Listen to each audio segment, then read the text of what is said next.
Okay, well, it's been a long day, but I did a little trick thing for a bit of fun for the end of the day with all these Sawtrons. I thought we'll put one together, make it look clean and maybe, like it works. All those radios that were there are now over here. Every one of them has got a label on it, says what it does. Piles of working radios actually, and some that don't. But yeah, it was... I said I was going to do 50 radios in 50 minutes. Yeah, well, that didn't quite work out so well.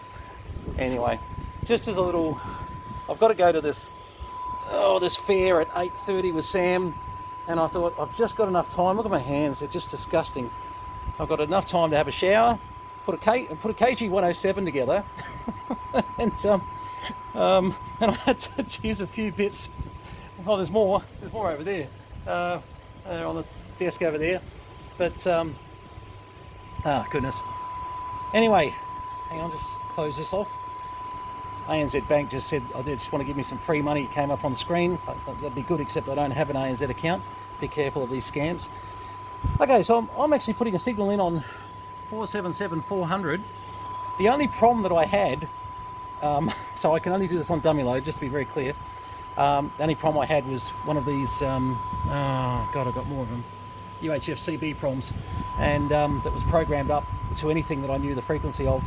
And look, just to be very clear, can't put 25 watt stages on UHF CBs generally, not a good idea. ACMA don't like that idea. I was just having a bit of fun here with bits. To be honest, it was more a matter of finding things that work together, but anyway. So at the moment we're getting, let's just turn the generator off, put the squelch back up, that's better. So right now we're on the 1 to 6, so 1 to 60 watt scale there, about 25 watts roughly. 1 2 1 2 1 2 3 4 5. And hang on, another message just came through. Every time I'm doing a video, messages come through, but it's not their fault. Let's just check the deviation on this and see what it's like. 1 2 3 4 5. Oh, heaps of deviation. I'll probably turn that down a little bit actually. Yeah, we'll turn the deviation down on that. 4 to 5 is fine generally. And as we were seeing with the receiver, we were just putting a signal in before. And what are we putting in there? About 0.5 of a microvolt there. 0.4, 0.3 and a half just getting noisy. 0.3, 0.2, very noisy. Yeah, just losing the squelch at 0.2 to 0.3 with hysteresis. Certainly hearing below 0.5 quite well. So now there's no signal meter on these commercial radios, so all you get is a more solid sounding signal as I put more into it. So I'm putting loads of microvolts in there, and of course it's hearing it. But let's take it right back again. Taking it right down to nothing. These things do hear very well. Look, they're a fantastic radio. And we'll probably keep this one just as a bit of a memory of, what we used to do back in the, oh God, these, probably the 90s, I suppose. I'm trying to remember, maybe 80s. We were playing around with Sawtrons in the 80s. And that was a very common mod. You grabbed a 107, obviously it had the 107 back. This one actually had a smaller back on it, which was this one here. So this was maybe somebody trying to do the right thing, put the 5 watt back on there, and very easy to do that, to be honest, to put it back to a 5 watt radio. It takes me about 10 minutes to change over the rear end. There's no programming. A lot of people believe that the EEPROM programming was essentially the key to all that, but no, that's not true. The EEPROM just controlled the frequency, and also you had this board here which controlled a lot of signaling, etc. So if you don't have this board in there, you can have some grief as well, so, or if it's not programmed correctly. So just a few sort of tricks for new players with KG107s. My trick at the moment, I think we just want to get a decent, I found one of the these ones, trying to remember the number, Sawtron something. I'm making a pile of ones that are going over to the museum at the moment, and I've got a note on this one that says update mic, replace mic socket, because I initially thought it had a head issue, and And I was going to say maybe I'll just change the head over, but this head's disgusting compared to this one. This one's very clean, but I'll show you what happened with this one. Have a look. I'm sitting there thinking, why has it got this intermittent mic audio? Oh, hang on, jeez, get this thing out. Oh, righto. Have a look at which pin's missing in there. And when you check the microphone, have a look which pin's sitting there. So we'll let's put a new mic socket into that fella there. This head will probably work, but I don't think we'll use this one. It's just too grubby. It's had its day. Hang on. What Sawtron was that, by the way? I'm trying to remember the number. These were the... Oh, I should know this off by heart. You know, I used to work at Jensen's, didn't I? You know, 990 weren't they? From memory, I reckon they were the Sawtron 990. But yeah, no, they didn't have numbers on. Okay, look, let's go with Sawtron 990. They were the 5-watt version, earlier than the 999. Now, I've got a 999, but it's unfortunately it's dead. It's terrible. It's not worth doing much with, apart from maybe stealing that mic socket right there. But yeah, that one, unfortunately, I'd love to. The output stage is probably good, and that was the thing about the Sawtrons. You really had 3 different factors. If you had a head fault, fantastic, throw it away, put another one on. If you had an output problem, throw it away, put another one on. And they were just, 2 screws to replace the head, 4 screws and 2 plugs, which the plugs on the Sawtron on the 107s are just here. So bang and bang. Where's the other one? Here it is. There and there. Dirty fingers. Terrible. Anyway, look,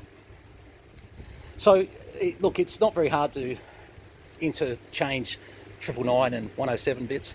And I'm not telling you that to make you or help you understand how to convert a 25-watt radio to CV, because trust me, you'll have a lot of trouble on the EEPROM programming. It won't be that simple.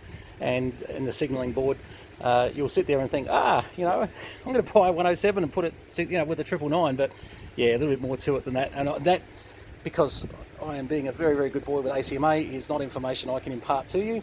But trust me, it's with today's technology, even programming one of these proms is no fun. It's anyway. All right, so why don't we hear anything? Oh, because we turned that off. All right, good. Okay, well, let's just give it one more go. 1, 2, 3, 4, 5. 1, 2. Well, we've turned up with a very clean 107 with a clean mic to put in the museum display. And you might say, well, what the hell do you want with UHF stuff in there? Well, once again, it's just a bit of our history, and it's a bit of what we did in the day.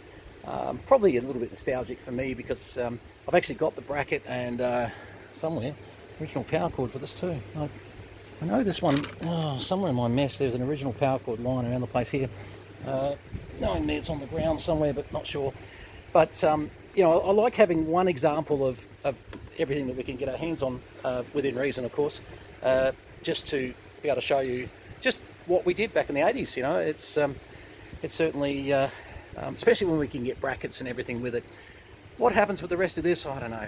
I don't know if I could be bothered with the time. I mean, I could make some working radios out of this quite easily, I know that. We'll see. Well, I'm not sure that's going to be... and look, if I was to, just to be very clear, don't ask me for a 25-watt stage, and I'll prove that to you at the moment, and I'll tell you why. Not because I'm being ultra-conservative and I love ACMA. 5-watt stage. Another 5-watt stage. Another 5-watt stage. The truth, I don't think we've got... Hang on, I'll be very honest, I'll check over here. I don't think we've got... Yeah, so that's a 5-watt stage as well. So we don't even have a 25-watt stage for somebody to buy. Take note, ACMA, please. So if we did do one, we could do one that's legal. Is it legal? Oh man, this is such a stupid question now. Maybe. The type approval for a KG107 versus a 999 is a different type approval, and it's for a different category. So strictly speaking, I don't think ACMA are going to go crazy at you if we were to put a CB prom into a 107 at 5 watts, as long as it didn't go outside of the frequency of the 80 channels. And keep in mind, yes, we can program obviously 80 channels in there, like so. Don't you love them? Now this is the nostalgic me. I love these old things because they're part of what we kind of learnt when we were younger. That's all. and they're just a bit of fun. And if I was to show this to my business partner of old days, David Green from Jensen's, and obviously seen at Advanced Technologies and all the other work we've done together, he would just be, this would be erotica to him. I mean, yeah, well, a lot of things are erotica to Dave. If you guys remember Dave, yeah, just about anything, yeah. So, yeah, I won't go into that. One of my greatest friends for 40 plus years, and man who taught me a lot back at Jensen Electronics, and taught me that you can go far if you just dream a bit and you don't sort of worry about. His big thing was always, don't worry about the qualifications, just get out there and do it. Don't waste your time with too much thinking. Just get out there and do it. And I, you know what, tried my best to follow his thinking. He's a great guy. Dave, if you're watching this, this is the last time I'll say anything nice about you. You and your ponytail up there, your redhead ponytail, it's just unbelievable. Love you, mate. All right, okay, so Sawtron KG107, obviously working beautifully on UHF CB at ridiculous amounts of power that it shouldn't be. Once again, please don't ask to buy it. It's here just for display. 1, 2, 3, 4, 5. 1, 2, 3, 4, 5. And I think I've just made a decision. No, we probably couldn't sell one of these to UHF CB. It's going to be the type approval that's going to be the problem. But if anyone needs any 107 parts or radios and intends to do something with it commercially or whatever you intend to do, just feel free to drop me an email at brenton@posdab.com.au. We'll put some of this back together. I might just tomorrow drop back in here and just prove what works and what doesn't. I can do that fairly simply so that we can sort of see. But I'm just glad that we've got this thing going because, yeah. Oh, look, it really wasn't a matter of getting it going. It was just a matter of putting all the right bits together and making it into this very conservative radio. All right.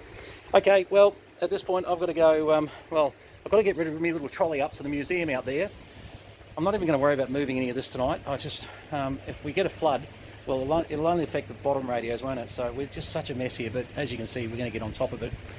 The not going radios are going to be boxed into one box. I'm going to detail what they are. The boxed radio, the going radios are going to be boxed into other boxes.